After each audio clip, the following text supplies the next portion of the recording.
You're listening to Podketeers. Welcome to the Podketeers podcast, episode 214. Hi, guys. Hey. How you guys doing? Great. It's fun to be in an intro. Yeah. These intros are always recorded so late in the evening that I always feel bad calling you up at 2 a.m. saying like, guys, let's record an intro. Hey, we'll do it. But I'm so glad that we had an opportunity to just quickly get together. And Gavin, you and I have continued talking about this interview since we sat down with Jerrod. And Melissa, I know you've been super excited. We've been texting back and forth about it. Mm-hmm. What do you think you're most excited about? I'm curious to hear like how he started, like his beginnings. I love hearing the interviews because you get to learn a little bit more about, someone in the Disney community. So for me, I've always loved interviews. So I'm pretty stoked to hear this one. Yeah, there's a lot of artists that work with or for the Disney company, and Jerrod has this really great message in this episode about what it took for him to become one of those artists, and it's not what you would think. I think Really? a lot of artists have this particular approach where it's like, this is what I gotta do, and it's quite the contrary. So I think most people are gonna have a little surprise about that in general. We had a really fun conversation that spanned from being an artist that works for Disney, 2D and 3D animation, the evolution of the parks, and Fantasyland to Star Wars to movies. It was a total nerd out session. That's cool. And we didn't even record the whole thing, right, Gavin? I think we talked for a good hour and a half before we even hit the record button, right? Yep. And then before we knew it, we had recorded 2 hours of material. It was crazy. Yeah, it was pretty intense. Jerrod is such an easygoing guy. He was super nice. It was great to have a chance to just sit down and chat with him. And I'm looking forward to having him on the podcast again. Yeah. Absolutely. Him being a podcaster already, he just feels comfortable behind the mic. So, we all just settled into a great conversation, and there was no hitches on that level. So it was great. Yeah. Yeah, to hear that you guys went 2 hours plus, that's a sign of a good time. Because then the conversations just keep going. It's just natural. So, yeah, bring them along. Yeah. Gavin, for people that are not familiar with Jerrod Maruyama, why don't you give like a quick little intro to who Jerrod is? Because I know we touch on it on the podcast, but there was so much that I think we didn't get a chance to talk about. It's so weird to say that we talked about so much, and yet we talked about so little. I know. We just got the tip of the iceberg. Well, Jerrod Maruyama is a pop artist first and foremost, and he specifically does a lot of work for Disney as a freelance contractor. Now, you may not know the name Jerrod Maruyama, but I guarantee you've seen some of his work if you're a Disney fan. He has been all over the place the last several years. So you're probably familiar with a little character called Hipster Mickey. That's Jerrod.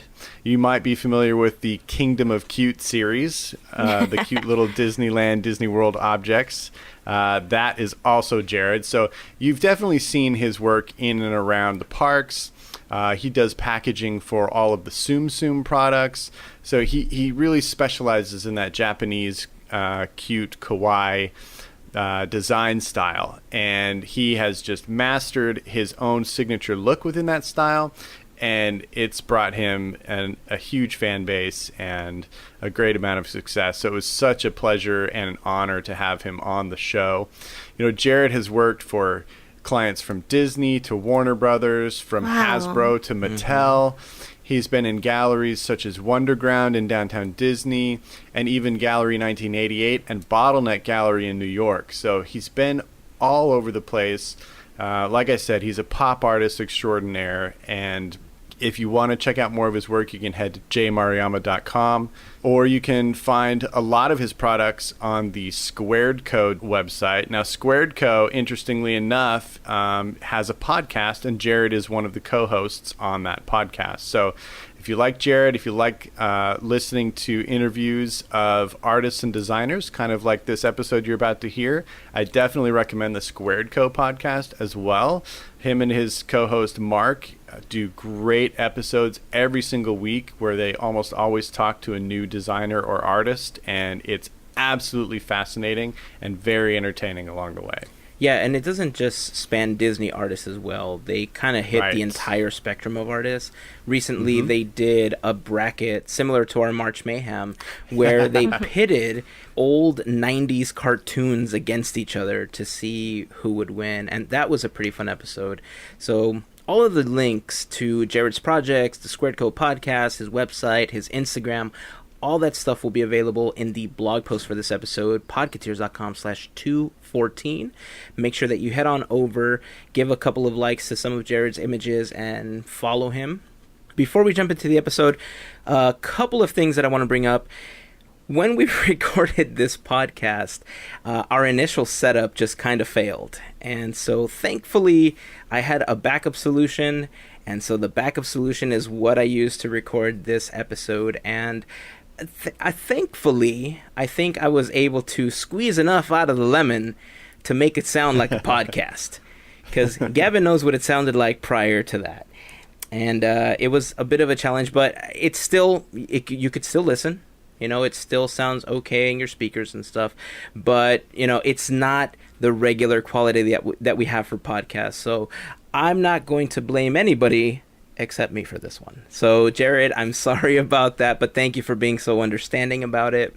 Also, before we jump into the podcast, quick reminder that the Chalk Walk is just weeks away.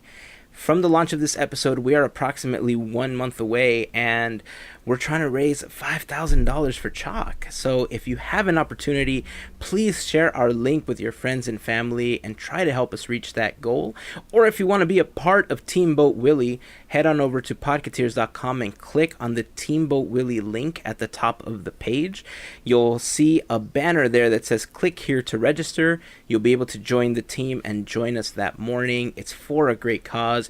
It's for the Children's Hospital of Orange County, and we had an amazing time last year. If you guys haven't seen the vlog, it's up on our YouTube channel, youtube.com/Podketeers, if you guys want to check that out. You know what? I'll throw it up in the blog post too. I know we've posted it before, but I just put it in the blog post for this episode, podketeers.com/214, if you guys want to check out that vlog. It's a fun time. I love it. Gavin, I know, has been training for this. He's this year's rookie sensation.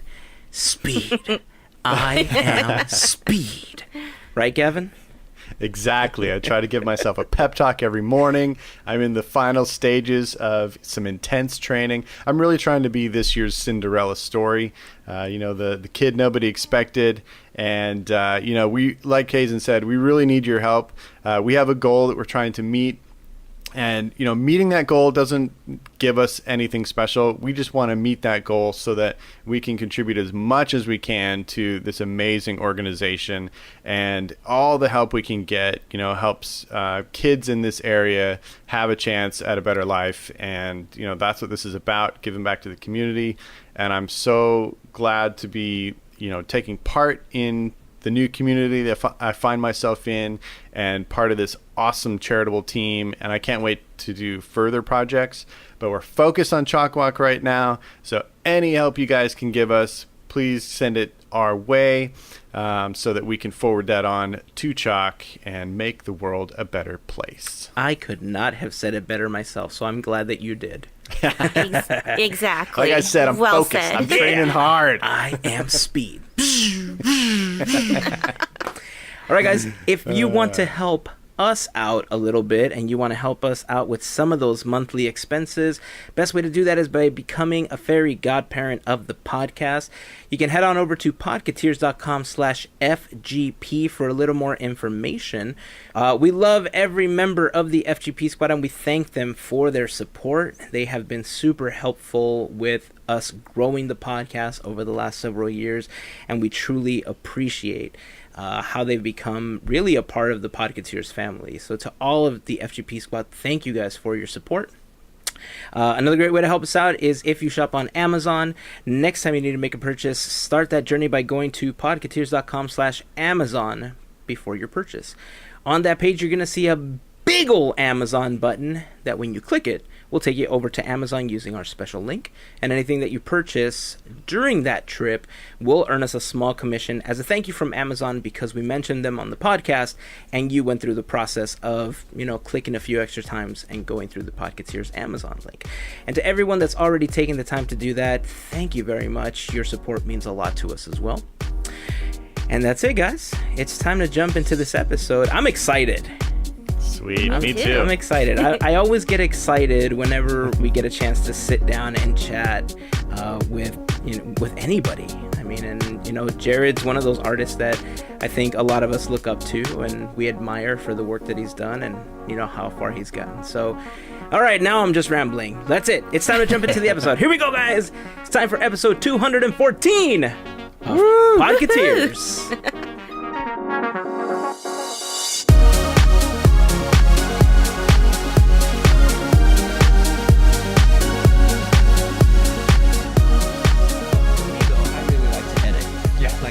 Video editing, so anytime that I get a chance to edit, it's very yeah. So that's what I mean. It's like you craft this little thing, and people are like, "Meh." Yeah, we get that a lot. Yeah, we get that a lot. All right, so I guess formal introductions should be underway at this point. We are in the heart of Anaheim, sitting in an undisclosed location at this point. It is a very private location. We're not going to tell you. It's not Club 33, if that's what you're wondering. Better. But it's better. It's a very private club.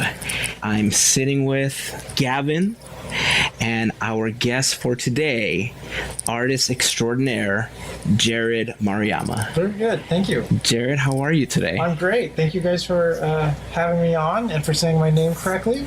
Well, I'm a stickler for names because when you grow up with a name like Hazing, you get, is Hazing here? It's like, no, it's Hazen. It's phonetic. Yeah. It's like, you want to remember it's, hey, Zen. And then people tend to get it after that. People try to get fancy. Yeah. They think it's more complicated than it is. And it's terrible when you're a kid. I've always said this. It's like when you're a kid, it seems tragic. As an adult, it's nice to have sort of a different name, I think. But when you're a kid, it's like you're just dreading when they start going down the roll call. You're like, here comes the jokes. Yep. The rest of the year. Have you ever gotten names that are just completely off? No, I mean it's usually pretty close, but it'll stick. They have so it's always Jerrod. They always want to say Jerrod, right? And it's hard for them to shake that. So, or the kids will think it's funny and they call you that for the rest of the school year. Right. So it tends to be stuff like that. Yeah. I think for half of the time that I knew Gavin, I was mispronouncing his last name. So instead of Otteson, I was saying Otesson. Oh, and he not once did he correct me. And I forgot what it was we were working on where he finally said, no, it's Otteson. It's like, dude, why didn't you correct me before? I feel like such a jerk. Well, my wife actually thinks it's better that way. She loves it. Yeah, really? She's like, Hazen improved it. Like that sounds way It better. does. It sounds like a food brand or something. Or like Otesson fish sticks. Yeah, there you go. Quality every time. Oh gosh. Alter ego. Yeah. So tell us a little bit about yourself, Jerrod. We know you graduated from San Jose, is it? San Jose State, yeah. I was an art major there, illustration. The program that I was in at the time, it started out as a very traditional illustration program, like the old masters of illustration, but people weren't getting jobs in the field at the time. This is in the 90s. And so by the time I was finishing it, they turned it into a pretty hardcore animation program. Mm-hmm. So just as I was going to graduate, they said, nope, you've got to take this mandatory 2-year animation program in order to graduate. Oh, that sounds familiar. Bumped me out, to another couple of years. It was a great program. It taught me that I hate animating, so it was helpful in that way. But I did learn some valuable skills in that. It's always good to sort of know about it, so you know how difficult what you're asking for is. Yeah. But it wasn't for me, so I stuck with illustration and then went into the children's educational software field, graphics and things like that. Like it was a staff job, and it was a nice way to transition out of school. And I was in school for so long, like embarrassingly long. Yeah. What's the first application you worked on? Like at the children's place? Yeah. So it was they were just transitioning into online. They were trying to. Oh, okay. They were disc-based before, but they were trying to migrate over to being online, and at the time it was very difficult. Like, there were so many restrictions on what you could do, how many colors you could use, and so we got bogged down in a lot of that. But it was all just grammar school stuff, so it was a lot of apples and dogs and cats and things like that.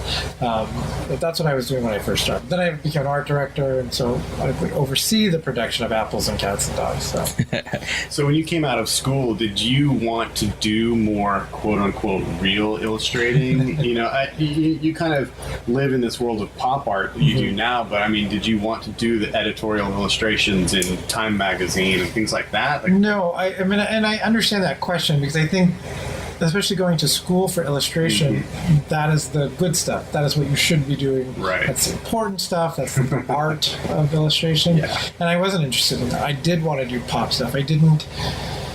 This is in the time before the internet, so you weren't aware of the other jobs that were out there that could utilize what you could do. Right. You didn't go to design merchandise. That just didn't come up even in our daily assignments. So, but that's kind of what I wanted to do. So, I was happy that I was able to. Doing the children's software stuff was basically merchandise, but, in the sort of guise of an educational program. But no, I always wanted to go towards something with characters. okay. Yeah. Was there a particular artist or a particular piece of pop art growing up that inspired you, that made you feel this is what I want to do? I don't think I could point to something specific. I mean, like everybody, we all grow up with toys and lunch boxes and things like that. And they're, when you're little, they're very important to you, and like you keep these things. Like I used to I remember telling my mom when I was very young, I had this Sesame Street T-shirt, and I can remember it vividly, that like it was the characters in a train, but then the tracks just sort of continued down the shirt. And I told my mom that once I grow out of this shirt, I'm going to frame this shirt, because I love this shirt so much. So I think from the beginning, I loved merchandise. I loved, the translating of properties into merchandise, wearable things, or dolls, or toys, or things like that. So it's always been in the back of my head, I think, that I've been fascinated with that. So I think that's where it comes from for me. But I don't think I could point to a specific. Back then you don't know who does the art, or anything. So, but it stems from that. So later on in life, like looking at, say, even like the stuff for the movies, like Star Wars and things like that, you start getting a sense of who's doing this stuff, especially now that we have access to everything. But back then, no, I had no idea.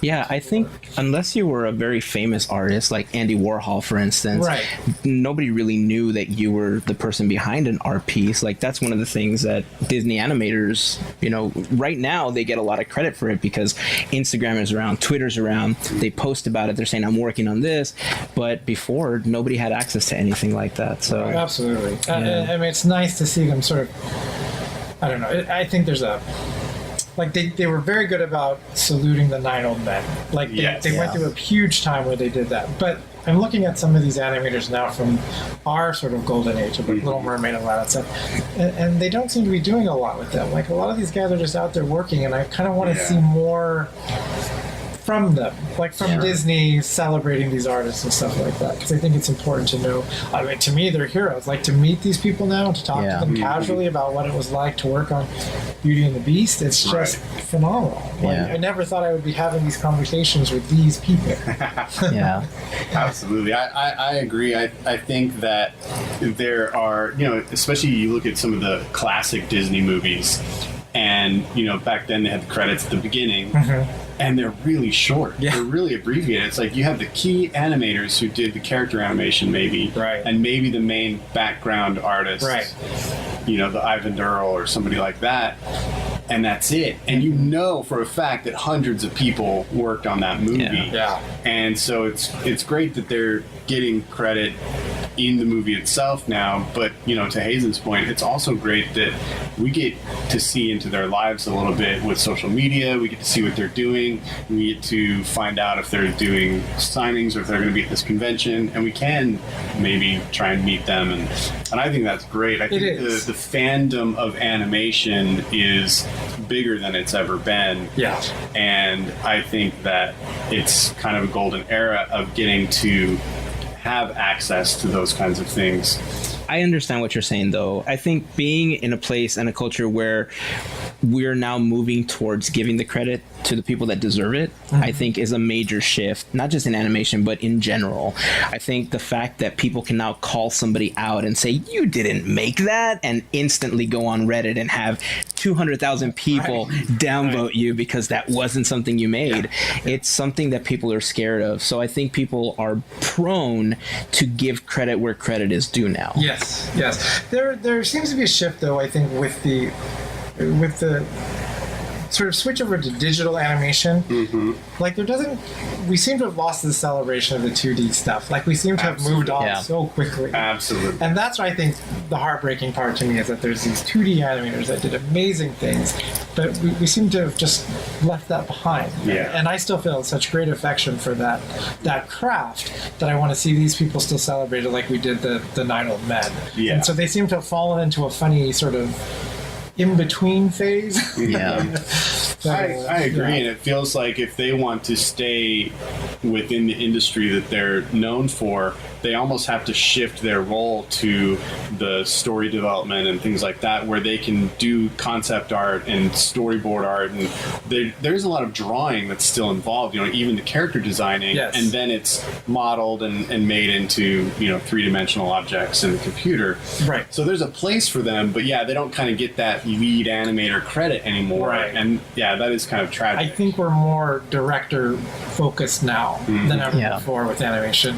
So I think the directors, which, you know, not to take away from what they do, but before it used to be more the animator. Like, well, this guy animated Simba, and so he was a star because he animated that character. I don't know that we're seeing that as much now. I think, like you said, it's the development art, which kind of gets passed around more. But I don't know. Do you guys hear a lot about the individual animators, actually? No, I think that's a good point. The most famous Disney artists right now, you know, are the people that work on the concept art and the storyboarding and you know, that, like the Brittany Lees and the Brian Kessingers, like these are the well-known people out there.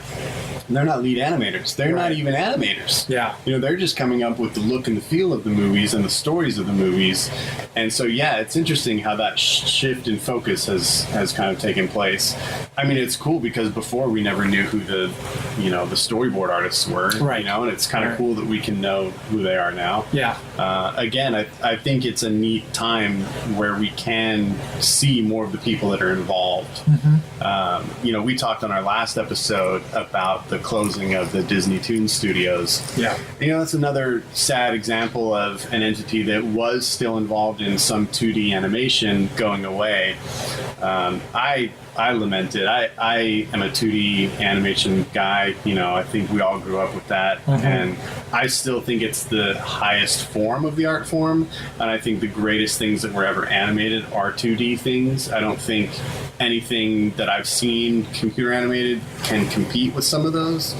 So, I don't know. I'm hoping the pendulum will swing back a little bit and we might get an influx of more, especially domestically, more 2D feature animation. But yeah, you know, I wonder about that. I think it might be like a Leica studio or something, where it becomes a sort of small studio that releases these small films every so many years, and then isn't it great because it's old-fashioned? Yeah, that's you know. But I don't know that. I guess it's probably too expensive to do these in the 2D. I think you can meet halfway though, because when you think about some of the new shorts that we're seeing with Mickey Mouse, there is 2D to that, even though it's done digitally. So a lot of the squash and stretch that you have to put into traditional animation is still there. It's just done a little bit differently. I think for me, because I grew up with 2D animation, and you look at a flip book, and to me, that is like magic. Yeah. That is Absolutely. amazing that someone could have drawn a series of pictures without the aid of a computer to reproduce the parts that are sort of staying still, or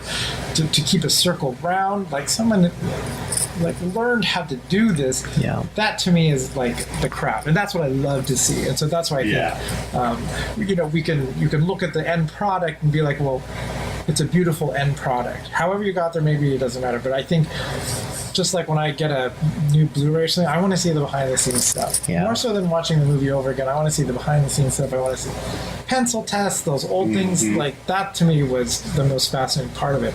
I think like we were saying with social media, we're kind of seeing bonus features all the time now. Right. Like it's not special. You don't wait for the DVD to come out and then you get to see it. Yeah. So. But again, it's just all making me sound very old. No, I don't think so. I don't think that at all, because I grew up with 2D as well. Yeah. I think the very first film that I saw in a movie theater was The Little Mermaid. And to me, The first movie you ever saw in the theater is what you're saying. maybe. Yeah. Maybe. Now I feel Same as me. That was the same as me. I was a little bit old. Yeah, but I think, those films, especially in the Renaissance era, they're a quintessential part of the transformation of animation to where it is today. And, we recently went up to the Walt Disney Family Museum and I saw the 9 Old Men exhibit. And there's a section that they have where they have pencils and pieces of paper and these tiny flip books where they want kids to sit there and create these little flip books. Yeah. And I was flipping through that collection that they have of the 9 Old Men. Yeah. And it's almost like I fell in love with animation again, because just like you said, it's a simple test of Tinkerbell, just kind of flying through the page. And it's such a magical and breathtaking experience to know that somebody was able to create all those details over and over and over for X amount of frames to create that. I love it. It's like an obsession. Like when you look at, say, it's a classic scene, but like when you see that pencil test of Cinderella's dress transforming, amazing. Like so easy to do that now digitally, right? Like you'd have to do so much more to make that magical, but to know that somebody drew every little thing in that and then painted the light into it. It's incredible. To me, that's like the craft of it. So to have that part of it gone, I don't know. It's like if they said, "Oh, look, we've recreated this Van Gogh in Photoshop." I'm like, yeah, but that's sort of not the point. Right. Like you're missing the whole steps that got you there. And so I think that's the sad part for me. So I still love animation. Obviously, it's just a different creature for me than 2D. Yeah. So, obviously, a huge Disney fan. I think we all are here for sure. Did you always want to work with Disney or for Disney or have some sort of Disney connection in your professional career?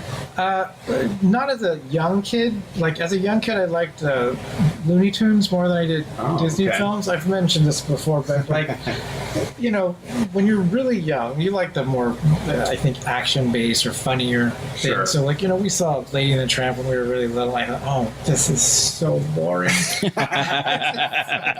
And, I watch it now even as an adult. I'm like, well, this really isn't a kid's movie. Like there's not a lot like of silliness in it. It's like a romantic comedy for adults. So I wasn't drawn to that. It was The Little Mermaid actually for me that made me want to work for Disney. That became a professional goal. So, but before that, no, I didn't grow up thinking I would work for them. And I did initially think I wanted to do animation. So that's always how I didn't think I want to grow up and draw for a gallery or draw for t-shirts or something like that. That came sort of later on its own.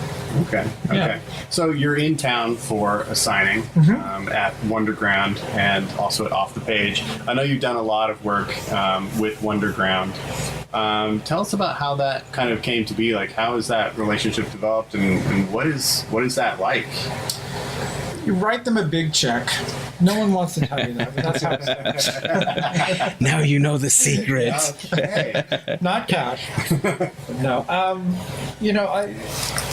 It's great. Obviously, the experience has been great. And I think for most people, the question tends to be like, how did you get in? And I have a terrible answer, and no one likes it and thinks that I'm being coy about it or not trying to give out the secrets. But really, when I started doing the work I wanted to do, when I drew the way I wanted to draw and not the way I thought Instagram wants me to draw, or Disney would want me to draw, or that this will sell and this won't sell. When I just drew the thing I wanted to draw, when I let go of any sort of preconceived notion about what I should be doing, or that adults won't buy cute things, or adults aren't interested in cute things, or to be self-conscious about a guy doing cutesy bootsy things. Once I kind of let all of that go and just did my own thing, is when I, one, started enjoying the work that I was doing, but two, then it started getting noticed by people. I think, I don't know, somehow they can tell, they can sense the sincerity in your work. So if it's not there, I think people don't respond to it. That's really how it came to be. They saw stuff that I did, and they reached out to me. Oh, wow. I didn't send stuff in. I didn't, fill out an application or anything like that. So I know that's terribly frustrating. But Yeah. I mean, I think most artists know that everybody wants to work for Disney, so you're competing with absolutely everybody. Yeah. So they're not taking portfolio reviews for these things. They can go out and look online and say, we'd like to work with you. And that's really, at least that's how it worked for me. I can't speak on behalf of everybody. The thing is, too, that there's so many people that will try to mimic the Disney style, and they spend a lot of time drawing Mickey, drawing their favorite of the Fab Five, and that's all that they post. Yeah.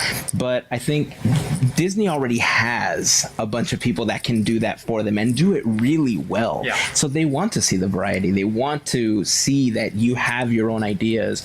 A lot of the artists that I've seen come up, like Brian, for instance, with Victoria and Otto, that was something that, it's so disconnected to Disney, but it really harbors that attention. The little Kylo series, with all the kawaii type art that you do, it's something that's unseen in the parks. Well, Brian's a great draftsman in general. I mean, he can just draw like crazy. So I think he can do whatever he wants, and it's going to look nice. Right.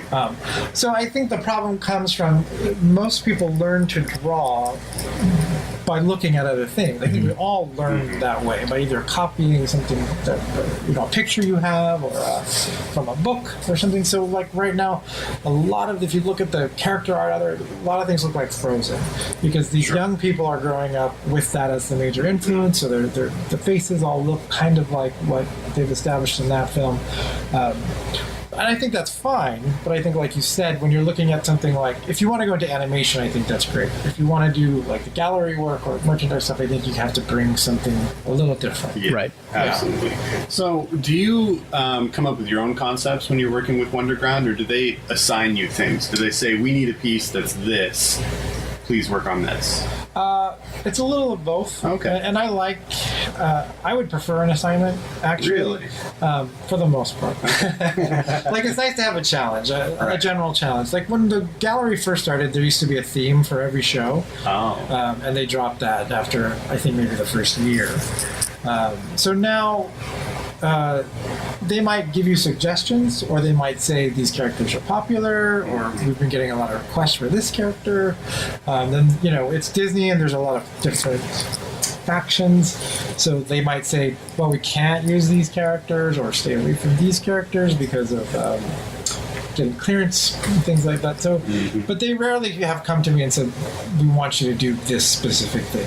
Yeah. It might be an anniversary for an attraction, or a birthday of some, one of the major characters, or things like that. But I think that's been the extent of it for me. Yeah.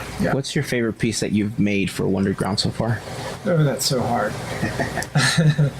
So when I did the Kingdom of Cute thing, I love that because, one, it's very much my style.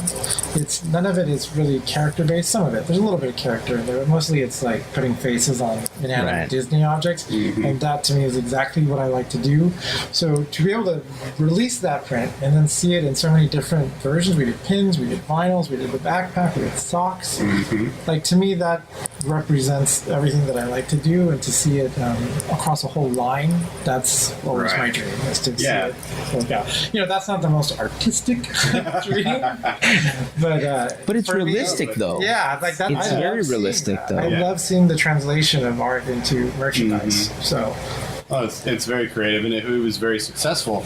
And it goes back to what you were talking about before, always kind of wanting to be involved in merchandising design. And so when they did the vinyl versions of those, how involved were you in the actual creation and mapping of those little toys that they created? So I did a few turns just in Adobe Illustrator. Okay. Real basic stuff for the most part. Mostly it's to see how the face is going. But most of these things are so iconic and they can reference the real thing more so that it wasn't a lot of, because I don't like drawing in in dimension like that. It's really difficult for me. And so they have these very talented people who can digitally sculpt these things. And then, so I got to approve, like finger quotes, approve. That's what I was saying. Approval power. They would show me, where it was and how it was looking. And I could make a few comments. They're like, well, this could probably be rounder or something. But for the most part, they nailed it. Right away. It's harder with, like when we did the Hipster Mickey doll, that's a little bit more involved. Because not only is it what I'm suggesting, but it's the rules about how to portray Mickey and what has been done historically. And so there's a lot more involved. But even that one went relatively easy. Sure. Yeah. Speaking of Hipster Mickey, several years ago, it just took the Disney World by storm. You saw Hipster Mickey on everything, those glasses, the coffee. It was... And the knockoffs, the huge compliment. Yeah. Everybody wanted to copy it. What inspired you to create Hipster Mickey? Well, when we did the first show, one of the first assignments, everyone had to do a Mickey piece. The first thing was Pixar, so we got to do a Pixar piece, and then everyone had to do a Mickey. Well, had to do. Not all, but that was the other assignment, was to do a Mickey piece. And they really were pushing for something contemporary and different, mainly different. And it was the first time and only time, I think, from Disney that I got notes back that this was too on model. Oh, wow. Yeah, they wanted it to be pushed more, that this was too traditional and it didn't fit what they were kind of trying to achieve with the gallery concept.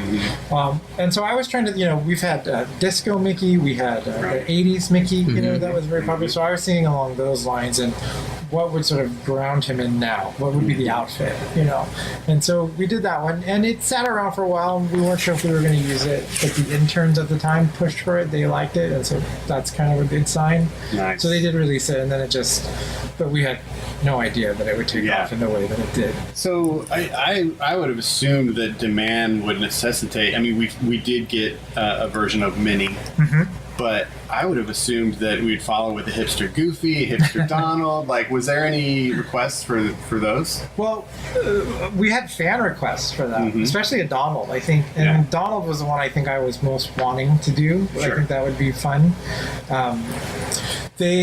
So because that thing took off right away and it became synonymous with the gallery, they were very careful about what they did with that. And I think sort of contrary to what people might think about Disney in general, they wanted to sort of be restrained with that. They didn't want to say, okay, let's just blow this out to every possible avenue that we can. So that meant a lot of the creative stuff was not taken away from me, but a lot of other people were involved in the decisions. So they just kept it very close to the vest on that one and didn't want to do too many variations on it. So that's great. I think that's it keeps it refreshing. I like that approach. That's exactly it. It keeps it special. It doesn't cheapen it in any way. If you think about that is in keeping with a lot of their other models, like with the movie vault. They don't just put all their content out in the world all the time. They try and maintain an exclusive feel for it. Well, we don't know what that streaming service is going to show us. I know what you were talking about. I'm pretty sure we're going to get everything in the vault. We will see. That's the only way it'll be tiered. I think it'll be tiered, exactly. You got $20, you got this, you got the Renaissance, you got $30, you got the Golden Age, $40, you got everything. Season pass, you got Nice. Well, we're at Wonderground. We're getting near the parks, and I want to talk about the parks a little bit, but I want to ask you about the signings a little bit, because I'm always fascinated by that. I think as an artist, I've kind of, imagined or dreamed like what would it be like if I did a signing and a line of people queued up to see me. That would be very... Oh, buddy, do you want us to set that up for you? Please. Okay, we'll set up a table. I don't know how sanctioned it will be, but we'll set up a table for you. Write a check. But I imagine there are pros and cons cons with it, and there's especially the first time you do it, it's got to be a strange feeling. But what are some of the things that people always ask you at signings, or what are some of the funny things that people ask you? The signings are always surreal events, no matter what. I think especially for artists, you never do this stuff thinking I'm going to be famous, right, or I'm going to sign autographs. Maybe you would sign your art, but not go somewhere and stand there and take pictures with babies and people. And, right. So it's always weird to me. So I think, to that question, everything is weird. People ask very nicely, "Are we able to take a picture?" Of course, you're able to take. Do you want a picture? That's more the question. Right. So I don't know that I get anything that's too common. I mean, a lot of people will ask about Hipster Mickey. Where did you get the inspiration, or who's your favorite character? Which I think for Disney fans, no, that's a terrible question that gets geeky immediately. Like, well, what era do you mean? Or Yeah. Are we talking just princesses, or It can get meta really quickly. Yes. And then you got Pixar and everything else, and it's yeah. Right. So I don't know that I get anything too strange. Like, people give me stuff, which is very nice, but it always kind of. I'm always surprised by it. Yeah. So I'm never super comfortable at these things because it is a lot of chit chat, and, Sure. and it's a relatively quick exchange, but still you want I got to a point where I thought, okay, if this is in fact exciting for this person, you don't want to be there pouring a bucket of water over it and just being like, oh, this is ridiculous. So you kind of want to join them on whatever level they're coming at you. Some people are very quick. Can you sign this? Great. Gone. Do you want a picture? No. I hate when the cast members ask that. They're very nice because they're trying to help. Sure. Would you like a picture? I'm like, oh, don't put them on this. Yeah. Right. No, thank you. But yeah, I think it's always it's very nice. It's very flattering. Mm-hmm. Of course, it's flattering. Yeah. And you're appreciative because one of the first signings I did, they had me on Super Bowl Sunday. Oh wow. Yeah. Downtown Disney was just dead.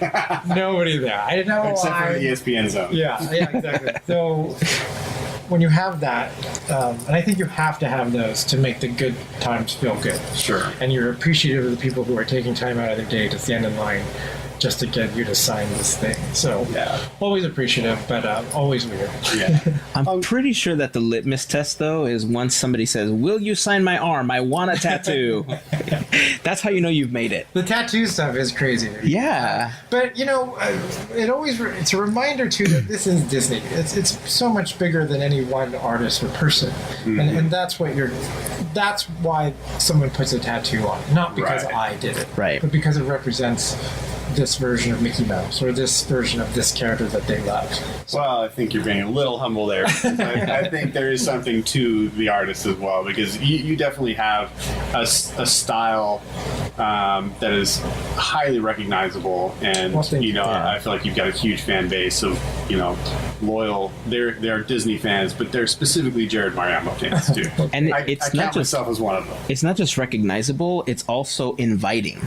That's another thing, because I know a lot of artists that are very recognizable, but it doesn't invite you to want to purchase a product or to want to own a piece created by that artist. Yeah. And I think your art, like the cutesy kawaii style, is something that's very inviting and in vogue at the same time, right? So I think that has a lot to do with it as well. Well, that's an interesting point, because that's what I always say. There's a big difference between liking a picture and wanting that picture up in your house. Yeah. And I think that's key. Like, if you can kind of find a way to navigate that aspect of creating merchandise, then you're pretty good. I think it's always elusive because, like I said before, I'll do things that I think are going to be popular, and those are the ones that are not. Yeah. Yeah. So there's no way to always predict it, but when you hit it, it's great. It's Right. fantastic. There's no magic ball for that. I've hit that on Instagram so much. I'll work on a photograph where I just think, wow, 200 likes, easy, 40.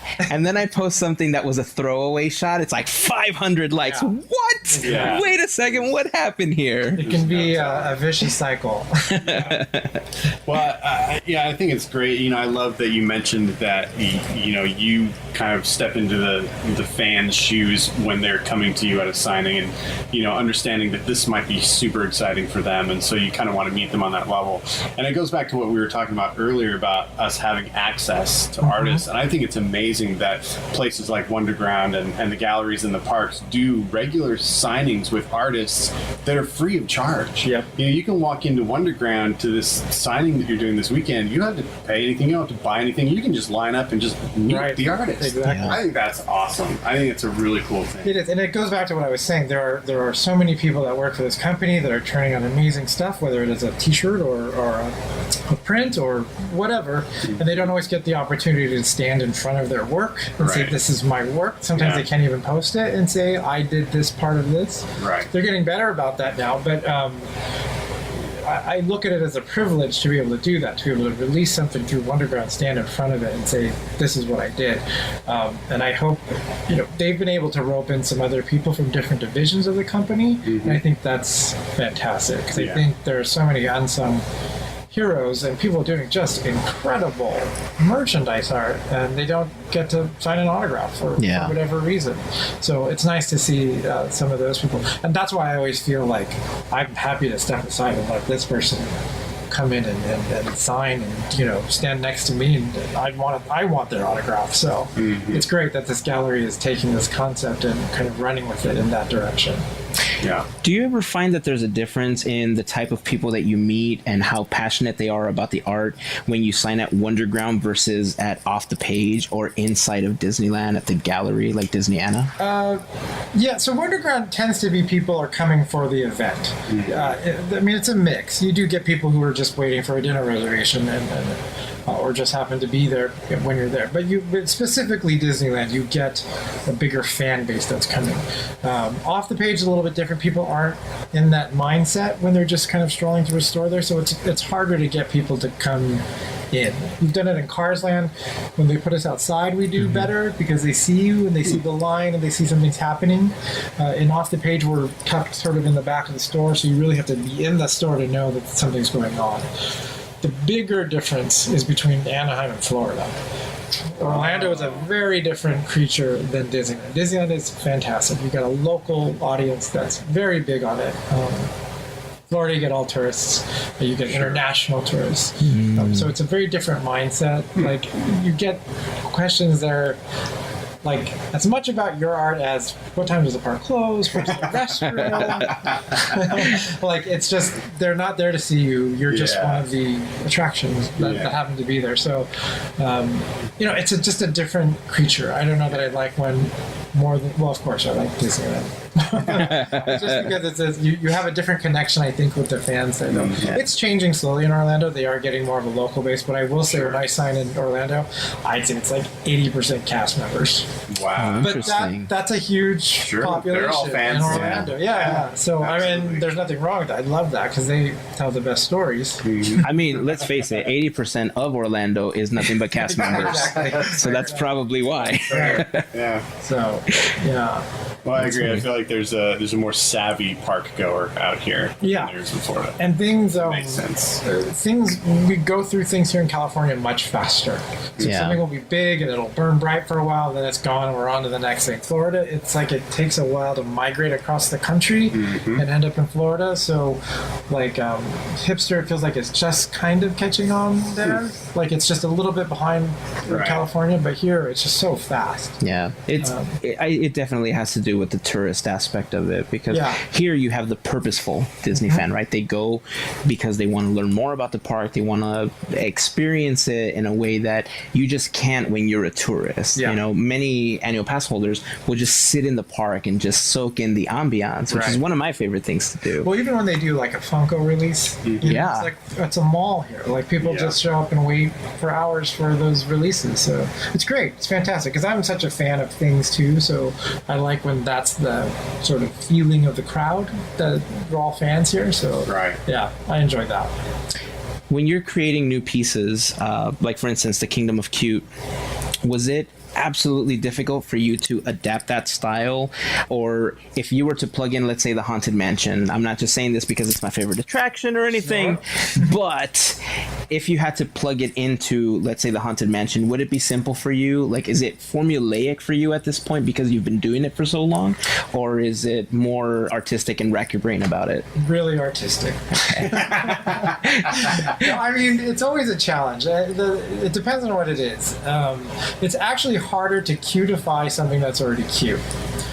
So it's easier if there's more of a contrast, like the Haunted Mansion. So if they're kind of scarier or just not a cute thing to begin with, it's more fun to play with that. And there's more contrast, and people recognize that contrast. But if you're trying to take, like on a recent thing, I had to make a cute version of Pikachu, and I don't know how you do that. He's already cute. Yeah. Like, he's already so cute. Like, how do you do? That's a bigger challenge to me than taking something that's so different. But no, it's never. It should never be routine for me. If it's routine for me, then I probably am not happy with what comes out of that. It should always be, or I have to find a way to make it a challenge. I'm glad you said that, because that was going to be my follow-up question. That, considering that you do so much of this art, do you ever get bored of it, or are you always excited to do that next piece in that style? Yeah, I am. Like I said, I think it's that I have to find a way to make it interesting. So if it's like, I do a lot of the national days just to have something to post. So it's like National Apple Day. Well, a bit of happy face on the apple. Call it a day. It's hard to be like, well, what can you do there? Is it an apple core? Is it a worm coming out? You have to find a way to make this sort of. I mean, I guess you could say it's storytelling. I always feel that that's saying too much, but you have to kind of find a way to find an angle that makes it so that people don't just flip past it too quickly. Right. And sometimes you do, sometimes you don't. Sometimes it is just an apple with a smile, and sometimes that's fine. But for me personally, for it to be satisfying for me, I try to find an angle. I want to talk a little bit about the parks. Absolutely. I know that when you're out here, you definitely hit the parks. Let's just jump into Star Wars. Okay. Let's talk a little Galaxy's Edge. Yes. What are your hopes and fears and dreams for this brand new land that's coming to this resort next year? Are you excited? Are you trepidatious? What's going through your mind at this point? And let's just set the stage here. Sure. How much of a Star Wars fan are you? Oh, I'm a huge Star Wars fan. And Star Wars fandom has taken a weird, dark turn lately. Has it? And I am not part of that faction. I'm kind of old school. I'm original trilogy. I was 5 when I saw Star Wars. So I grew up with these films. I felt the same way most people did about the prequels. But it's fun. Like, all of it's fun to me. I didn't reach that point where it became so serious, where it got kind of dark and where it angry. became And religious zealotry. yeah, or ruining your childhood. I'm like, I don't see it that way, and that's sad if it is ruining your childhood. Yeah. But no, big Star Wars fan. So I'm very excited that they are doing a Star Wars land. I think since the first film, we've all thought it was theme park ready. Like, why can't we walk through these places? So I'm a little sad that we're not getting specific locations. We're getting the Millennium Falcon, which is fantastic. That's great. But I'm kind of sad that it's not Tatooine, or it's Or Hoth. Or yeah. And I get that they will find a way to make it feel like it. Just like Rey is not on Tatooine, but Jakku feels like Tatooine. Yeah. So I'm very excited to walk in a Star Wars environment, and I'm excited from what I've seen so far that it looks very immersive.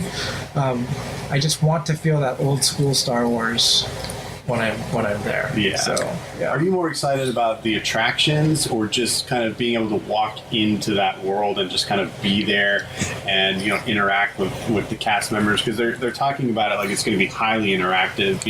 Playing part of a story basically everywhere you go. Yeah. Are you more excited about that element or the attractions? Because I'm an attractions guy. Yeah. Number one, all I care about is the attractions. Right. I'll do that 100 times, and then I'll be like, oh, let me explore the land now and see what else there is. I think I'm there with you. Like, I think the land will be only as successful as its attractions. I don't think those attractions can flop and you can still say, but it's such a great land. I think it has to be there Like you have to want to ride that thing over and over. I think I will. Look at Star Tours. Like I'll never tire of Star Tours. Right. So I'm hoping if they can match even that much, we'll be good. The rest of it, I think I have to see how it rolls out. Like a lot of these things start off big and like everyone's behind it, and then it kind of fades away as the land sort of finds its personality and what people are liking.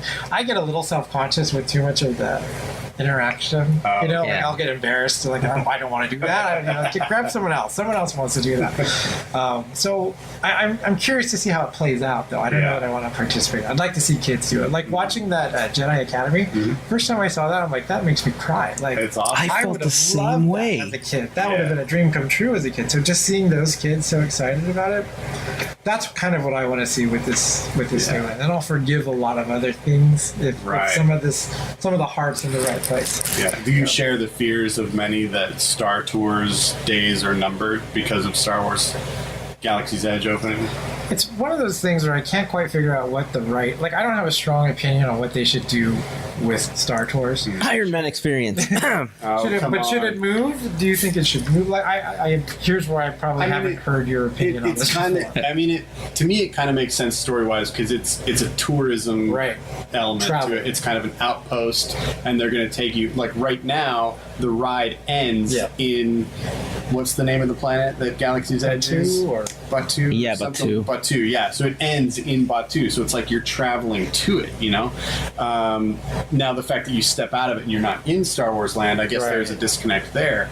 But as far as it making sense, I mean, it makes sense as much as it ever did. Right. And that goes back to another question about, where do you land on Star Wars presence in Disneyland at all? Because I know a lot of old school people have a hard time with it, and it's been around since 1986. Star Tours has, and some people still aren't over it. Like that's the day that Disneyland was ruined, and we've since got Indiana Jones and these other things.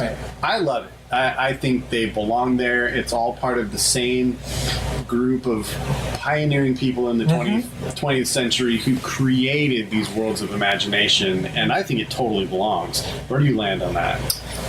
I think it does, especially now that they own it. Sure. But I could see, like, at the time, I think there was a feeling that they can't rely on the Disney property, so we need to go outside. And I could see where people would be like, no, you're fine. Like, you're not exploiting these other things. You're going to something flashy to bring it in. For me now, it's so ingrained in the Disney experience, I can't think of that area without Indiana Jones. Right. And so I'm not bothered by, whether they owned it or not, I'm not bothered by its presence there. But I'm not a purist when it comes to the park. I know a lot of people hold very tightly, especially with Disneyland, that they want to keep Walt's stuff intact. Right. And I kind of get that, but I still feel like if Walt was alive, he would be the first one to say, let's do something different. Let's do this. Yeah. What else can we do? And I don't know. I get uncomfortable when people start speaking on behalf of Walt. I know. I do too. So I don't like to do that. But I do too. I think it's fine. I could see the other side. I just don't feel that passionately about that. Yeah. Have you had a chance to try the VR experience? I haven't. Or is it VR or AR? It's VR. I get those mixed up. Virtual reality. Over in downtown Disney. I have not yet. I want to. I do too. I haven't done it yet. No, you haven't done it either, right? I have not done it yet. So Mark, my co-host on the podcast that I'm on, he's done it. And so they put you through in force. Right. Regardless of how many in your party. Right. And so that makes me a little uncomfortable. So like I was saying, like I want to go with a party of four because I don't want to be with people I don't know. And like he even said it in one of our episodes that he felt bad, like they did everything. Like they just like because he kind of explored. He's like, oh look, you can pull these things down, and so then they just ended up doing all this stuff. It's kind of like an escape room, I guess, where you're kind of supposed to figure it, but it kind of moves you along. Kind of does it for you, yeah. So I think, we'll have to get a group of four. Well, we have 3 ready to go. There you go. Well, then at least we're dominant. Yeah, just bully the fourth person. Don't do anything. We'll take care of it. I'm just surprised we're not seeing more of that. Like, I just thought we'd see so much of that. Yeah. And it seems like we haven't gotten past the movie screen ride yet. You know, Right, like everything's just movie screen. Yeah, I feel like the companies that are doing it are still kind of on the leading edge of that, and I think you'll have followers and you'll have more of that once those prove themselves to be financially viable and successful. Always. And yeah, I think the one they have in downtown Disney now, I mean, reservations are weeks out right now. I think still. So things like that, the success of it, and the ability of them to like renew it and change the story every so often, will lead us further down that road, I think. And I feel like Galaxy's Edge is supposed to incorporate some more of that into the battle attraction, right? That's what we're hoping to see. Yeah. I mean, I think having things like the Void in downtown Disney is almost a test case for Disney. Sure. Because the Void is one of the companies that Disney has invested in. Like every year they have these competitions where they invest money in these types of companies. So whatever technology comes from it, Disney's the first one to have a bid at using it in the parks and beyond. Having them in downtown Disney harbors that type of want from the average guest, right? Somebody that maybe wasn't into Star Wars but likes escape rooms, you know, might all of a sudden dip their feet into it and think, this Star Wars thing is amazing. I can't wait till I see Galaxy's Edge.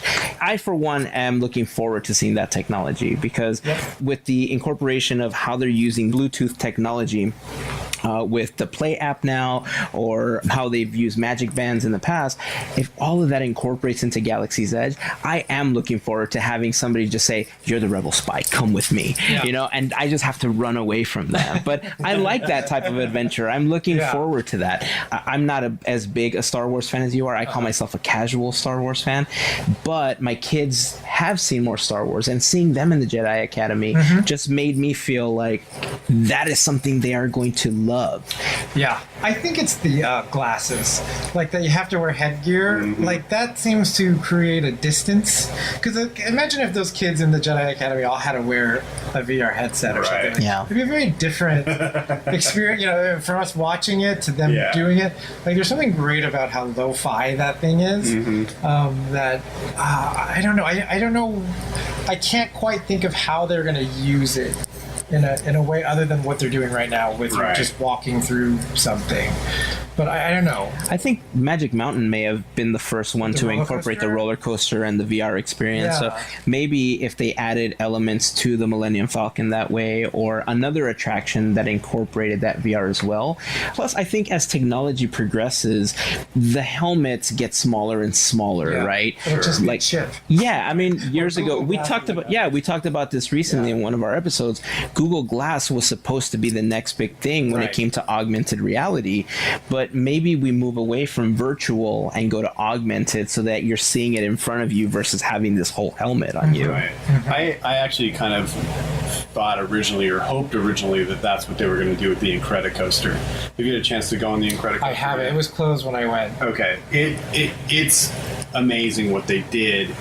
I still kind of wish they would have either, you know, done something insane and completely enclosed it in a building so that they could just fully theme it, or done something like a VR, you know, experience with it. Because, I mean, when it comes down to it, it's still just a roller coaster with some theming. It's incredible, you know, it really is, but, you know, it's not, you know, Radiator Springs Racers or Pirates of the Caribbean, where you're like leaving this world and going to a completely different place. And so I would be very interested if they would incorporate some of that VR technology into actual attractions. And with Imagineering, you know, they always deliver, even if it's something minimal.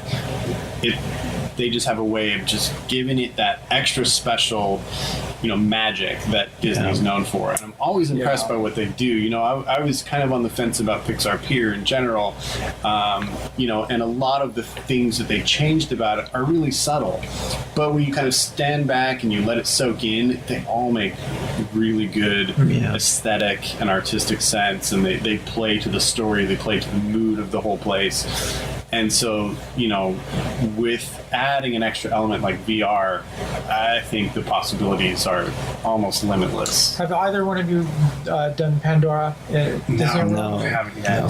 So that one's it's basically like soaring. Mm-hmm. You're kind of in front of a much bigger screen. You're much closer, so it's a little more intense, obviously, than soaring. But I think there are still things they can do with the ride vehicles themselves, like with how we're riding these things that can, I don't know, maybe in the interim before we get that technology of augmented reality or virtual reality, like just what they're doing with the Tron coaster. I think that's phenomenal. And it seems like a very simple, like they've changed how you ride a roller coaster. They haven't redefined the roller coaster. It's just that you're sitting forward. Right.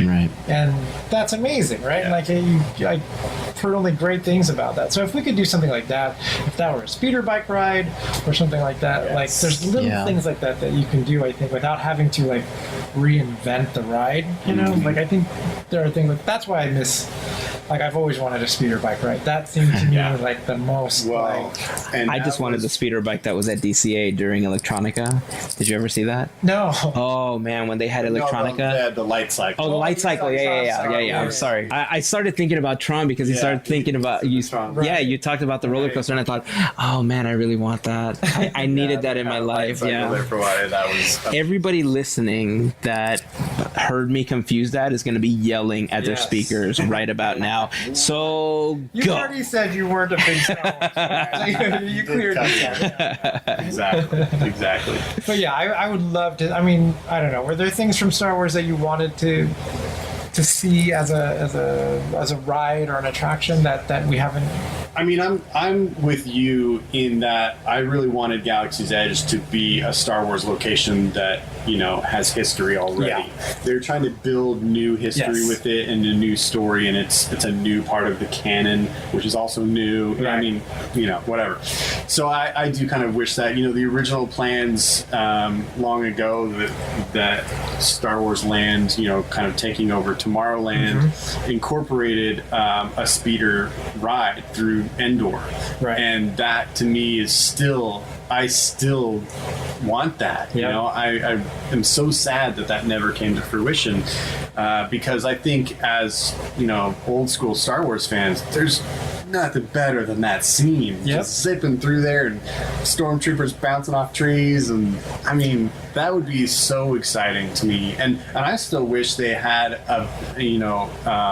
more of a speeder scene in Star Tours. They have that one that's on what is it, Kashyyyk? Wookiee planet, Yeah. And it's pretty good, but I would do a whole ride just of that. I just think that's phenomenal. It's so iconic, especially among Star Wars fans. So I would seems love like a no-brainer, doesn't it? It really does. Like a Radiator Springs kind of thing, where you kind of go through it maybe a little slower, get some story, animatronic Ewoks or something, and then it takes off at the end. Just seems like that would be fantastic, and not redefining anything. Right. It's just using what they already have. Right. To give you that experience. It seems like that type of attraction though would be more suitable for the Pandora one, because there's just a space restriction, and I think especially at Disneyland, that's the primary thing that they run into. There's the footprint is running out fairly quickly. I mean, it could even be one of these shooter attractions, like Buzz Lightyear or Midway Mania, where you've got blasters and you're trying to take out stormtroopers that are on their own speeders, and they keep score, and it's I mean, because you look at all the space that Autopia takes up, and that's a whole area there that they can just put in speeders. It's already got a force of the boy. People would go insane if Autopia. It would have to be a cute speeder, because it can't take up the entire length, or else there's only going to be 3 on the course. I mean, the greatest things that they've done in the parks, recently, starting with Cars Land, you get to literally step into that movie. And if you're familiar with the movie, you know where everything is. The first time you stepped in there, you know where to go because it's laid out just like the movie. Pandora is similar. You feel like you know that world because you saw the movie and you're actually there. And think that's going to be the one slight disappointment about Galaxy's Edge, is that we're stepping into a place that's going to be themed on that same level, probably even more, but it's an unfamiliar place. Right. It's brand new. Right. You know, they're going to have a cantina, but it's not the cantina from Tatooine. Right. And I think that is the only minor disappointment that I think a lot of people are going to feel initially. But I think the theming is going to be amazing. mean, I totally get the concept, and I understand why they're doing it, because it would be very restricting if it was just Tatooine. Yeah. And you can't do, well, here's Tatooine, and then you walk over to Hoth. You know, I could see why there would be problems with those kinds of things. But if you look at something like Harry Potter World, if they said, oh no, this isn't Hogwarts, but this is a school similar to Hogwarts, you'd be like, well, why don't you just make it Hogwarts? Right. That's kind of how I feel. Right. I get it. Like, it frees them up to do a lot more stuff. And they don't have to go back and say, like, well, this wouldn't happen on Tatooine, so we can't have this ride, or, you know, but I don't know. I just want to see. And maybe through some of these attractions we'll get to see, like Star Tours takes you to a lot of different places, but I still want to. I feel like they're doing it backwards this time, though, because for the most part, we've always seen an attraction based on a property that already exists. And I think what Disney's doing this time around is they are preparing you for a land that will be coming up in a future film. So they're priming you to become familiar with this location and the area, the inhabitants of that area, so that when you see it in the film, you already feel connected. And because of the backlash that's been happening with these new films, I think they want to get this new generation familiar with the product before it goes out into the public.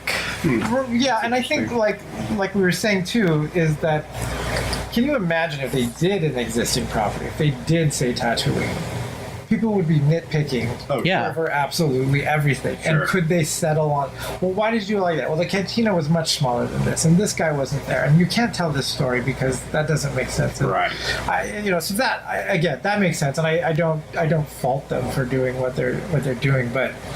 You know, like when you're in Florida and you see that AT-AT, you know, you want more of that. You know, you want that feeling. And I know we're going to get some of that too, but you want to feel like you're at some of these places. Like, I agree. So like I was going to say about Pandora is I don't have a strong emotional tie to those films. So you can walk through it and be like, this is really amazing. I don't feel anything for this. I don't even know the names of the characters, really, you know. But it was amazing what they were able to accomplish. So I think that I'm a little worried about that. Yeah. Like you were saying, like walking through a Star Wars land and being like, well, it does kind of feel like Star Wars. So Gavin posed a really interesting question earlier, and you gave a portion of the answer already, but in general, how do you think the structure of Disney itself will change in the parks when, like, the Fox deal comes through, for instance? Because Universal has a lot of those properties already in their park, but are we going to see The Simpsons at a Disney park? Do you think they'll take it to that extreme? I feel like this deal was for strategically to get specific things out of it, and everything else just came with it. Right. And I think they're going to not want to dilute the brand by confusing it. And they've got plenty to work with now. I don't think they need a Anastasia ride. You know, like you got. So I feel like I things can always change, right? Like down the line, something might become bigger that we're not predicting is going to be bigger, or that maybe is more associated with the company now that it's Disney and it wasn't beforehand. Yeah. You got to be open to that. But I don't see them wanting, I can't even think of what it would be at this point that they'd want to. Like The Simpsons have such Marvel a home. stuff, I think I could they see want being that incorporated stuff, and into, I think there's even like, Star Wars really Spider-Man. stuff. Star Wars stuff is tied up with them. It's so strange too, because like the Disney owns Star Wars, but yet 20th Century Fox owns the fanfare and the opening sequence. So New Hope, right? Didn't they own the the original trilogy, or just New Hope? I think they've got maintained certain the licenses release rights? for. Yeah, it's weird. Like I think that's why it was never on Netflix. Right. But the other ones were. I can't remember. So are we gonna see a castle in front of those movies anytime soon? Oh, that would be interesting. If you really wanted to spark Well, we up the haven't Star seen a Wars castle community, anywhere that would else, be. right? I mean, just we in used to front see of it for Pixar, yeah. But we still do. I mean, they did that specific Pixar For The Incredibles, That's right. but like the Lucas stuff, Yeah, just the LucasArts Yeah. sheen that comes Not across even a it. Disney thing. So Right. I'm thinking, I don't know. Who knows? Yeah. I think anything is possible. Maybe there's something like, we have no idea that they have in mind for. So this, but it seems very strategic. Like they want to own these things outright. Like, let's just have it. And I think we talked about the Disney Toon Studio last episode. Not to keep going back to that, but we brought up the fact too that they'll be getting some animation studio properties from Fox as well. They have Blue Sky, and Blue Sky is a really good animation studio right now. And so maybe that is part of the reason why they're shuttering Disney Toons, because they're getting this other entity that maybe for that's whatever interesting. reasons is a bigger production. They've got more possibilities with that. I have no idea, but it's interesting to think about those strategic decisions. My first thought was that this was all for the streaming service, that this is just more content for them to have on the streaming service. Can you imagine just having all of The Simpsons on their streaming service? But that to me seems the biggest advantage. But beyond that, like mixing it in with the Disney stuff, it could happen, but I can't see where it makes sense. Well, that, like you said, it dilutes the product, right? Because it makes sense to have all the Disney films, and then there's all the special collector tins that, they would collect all the Mickey Mouse cartoons, all the Goofy cartoons, all the Donald cartoons. But once you start throwing Buffy the Vampire Slayer in there, it's how does that fit within the Disney culture? Well, even with Pixar, like, how do you feel about that? Like, I still think of them as very separate. I know that there is cross-pollination and there's people working on both, and but I still think of them as very separate studios. Oh, sure. And I would hate for them to get rid of the Pixar distinction, that it's a separate studio. I agree. I think it's interesting that both of those studios have developed such a recognizable look and style and feel. Like, within 5 minutes if you're watching Pixar or Disney. Most people do. My wife can't tell the difference. Yeah, that's funny. She has no idea. She can't even tell if it's hand-drawn or CG. Like, no visual capabilities I whatsoever. saw that the most was Zootopia for some reason. Everyone thought that was Pixar. Everyone I talked to was like, Pixar. Well, everybody thinks Wreck-It Ralph is Pixar. Yeah. That's one of the big ones. And I would hate if they got rid of one and just did Disney or just did Pixar, because there's also merit to that creative competition as well. I think they spurred each other on to further greatness, especially where the Disney animation studio is concerned. I think they really had to step up their game to compete with Pixar, and I think they did a good job of it. So definitely, but I like the thought of it being separate, and I think, like, with the Fox stuff, like, I don't think I'll ever think of The Simpsons as part of Disney, even if they were to try to push it that way, which I don't think they would, but I don't think it wouldn't make sense. It just wouldn't make sense. I think Disney is really pushing to lessen that gap, though, because with putting up Pixar Pier and The Incredible Summer on the East Coast, I think Disney just wants that gap to be smaller Between Disney and Pixar. I think they're in the fold. Like, I think they're part of the family, if you will. But I would not want them to be sort of interchangeable. I agree. Like, even so with that Wreck-It Ralph preview, even seeing Merida in there, I was kind of like, the princesses, I'm like, exciting, and I get why it's fun and exciting to see them all together like that, like dolls. But I was like, it's kind of separate. There was a weird disconnect when I saw that, because, like you said, there is a clear distinction between Disney Animation Studios and Pixar. And so when you look at, let's say, Frozen, for instance, Elsa has that classic chin that you see in Disney Animation 2D, right? There's a very specific style that the princesses are drawn. But then when you saw the princesses in the Wreck-It Ralph trailer, or Ralph Breaks the Internet, they break that style a little bit. They're a little fuller. The Wreck-It Ralph. Right, but it's not necessarily Pixar, and it's not necessarily Disney Animation. It's even removed another degree, because that is basically all of the Disney princess line design, which Yeah. is also off model. Right. And so now it's that being redesigned to fit the Wreck-It Ralph universe. Right. So yeah, you got like several degrees of separation from their original character design. And I agree. The first couple times I watched that trailer, it's like The response seems to these be look pretty weird. good, though. So Oh, I love Yeah. it. yeah, I mean, think no it's one, great. there's no upset people. It doesn't seem like. I'm curious when the film comes out.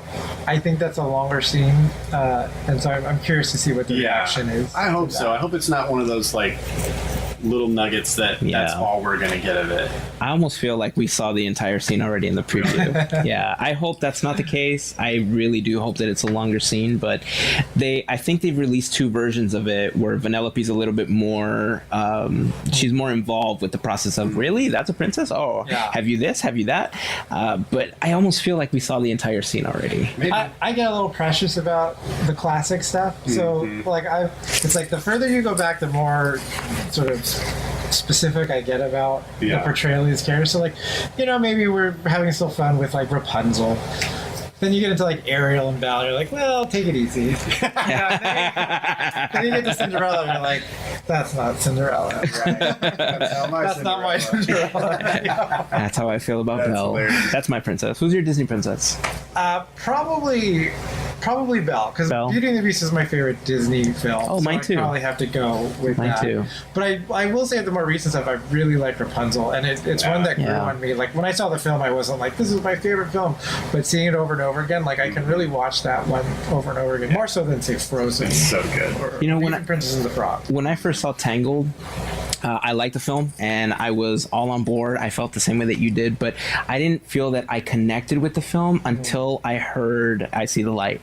Yeah. And when they sang that song, I was in. I was I completely think it's in. her voice acting that really is that film. To Yeah. me. Like her performance as Rapunzel really is the main thing. I think that for me, that's what resonates because. The story's okay. Right. It's not a crazy, complicated story or particularly deep. You can kind of see it coming from a while back. But I don't know why. I really like that film now. Like, Yeah. It's amazing. you must remember that the trailer was a little controversial though. 'Cause They put that Yes. song behind it, and I'm like, oh no, like this looks awful. So I think I went into it with really low expectations too, but it's become one of my favorite films for sure. Nice. So like when Cinderella in that trailer though breaks that slipper, that's Yeah. kind of when it lost me. Right. I'm Yeah. like, okay, we're just going for a joke here, like Yeah. Yeah. And Pocahontas looks a little off to me. Well, they all do. They all do. But we're not going to nitpick. Right. We're not going to nitpick. Right. Gonna nitpick. So I want to ask one more, go back to the parks and ask one more part Sure. question of all 3 of us actually. And it kind of ties into Star Wars and Galaxy's Edge and the fact that it's not an actual location from one of the films. It's a new location. It brings to mind to me the concept that I fear might be lost at the Disney parks now, and that is that every new attraction or feature of the parks has to be tied to an IP. And I don't think we'll ever get a Big Thunder Mountain Railroad again or a Pirates of the Caribbean. Haunted Mansion. Now that's tied to a Right. property, but it wasn't originally. Right. Haunted Mansion. These are the things to me. I mean, the core of my Disney fandom is the parks. That's what ignited my imagination more than anything as a kid. More so than animation. Yes. Yeah. When I came to the parks for the first time, it absolutely opened my mind to an entirely different level of art and creation. And that's where my passion lies. And I love it.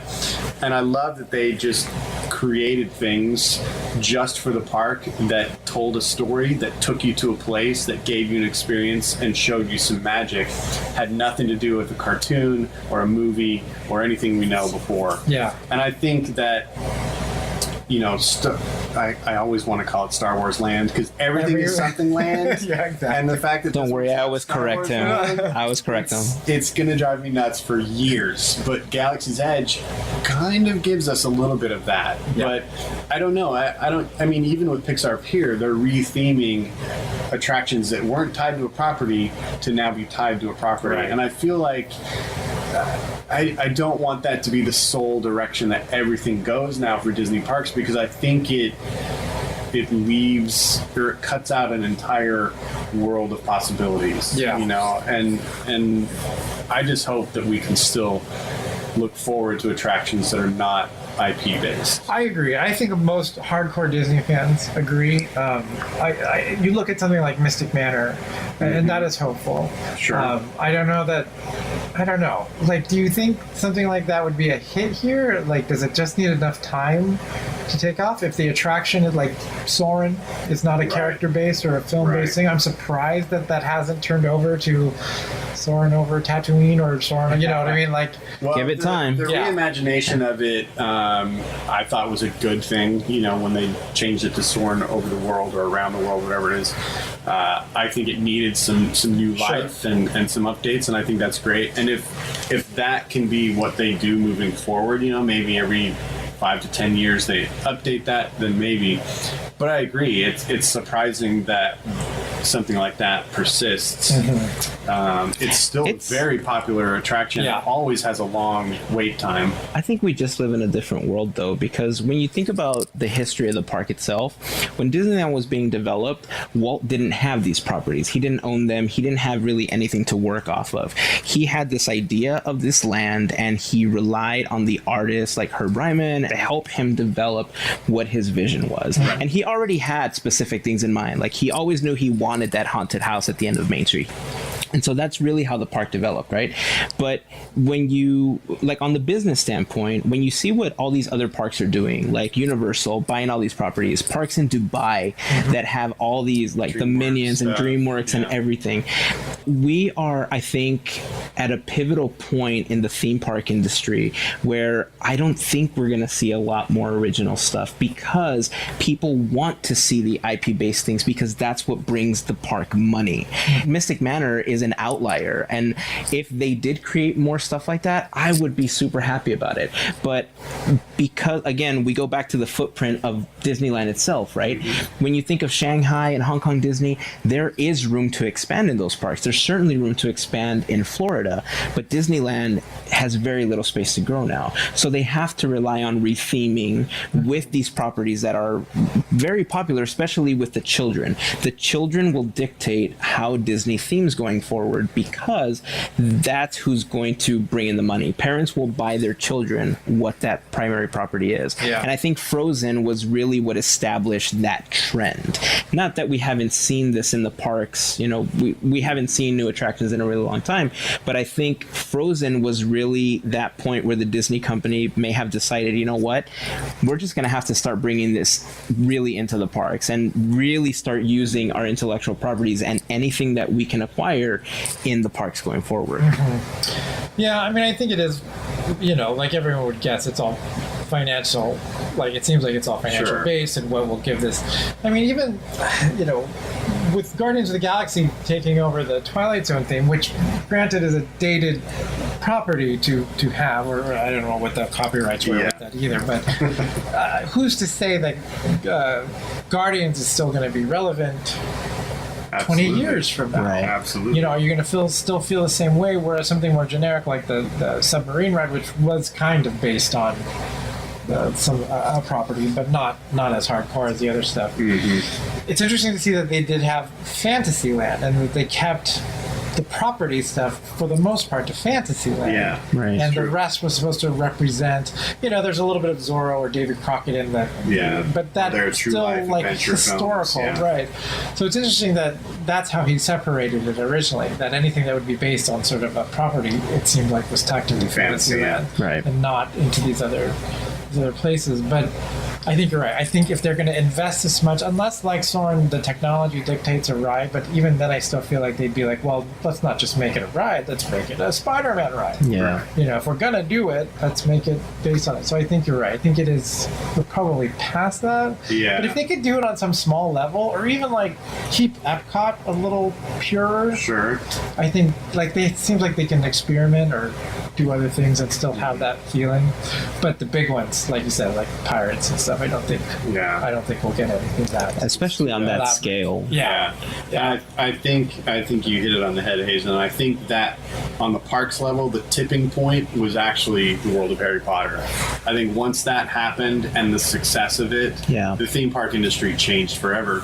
They're the first outside company that made Disney step up their theme park game. Nobody else outside of Disney had ever pushed them, to greater heights. And so I see that as a good thing. It goes back to the creative competition idea. Right. I think it's great. I love that they're pushing each other to new heights, because of that we got Cars Land and Pandora, and we're getting 2 Galaxy's Edges. I think too, with the sort of failure of the original version of California Adventure, too, which was pretty not too themed, right? It was just wasn't property based, right? And Soarin' is probably the only thing that has survived. What is Grizzly River Run? Grizzly River Run, right? And the one in Shanghai too is not as a non-property based water ride kind of thing too.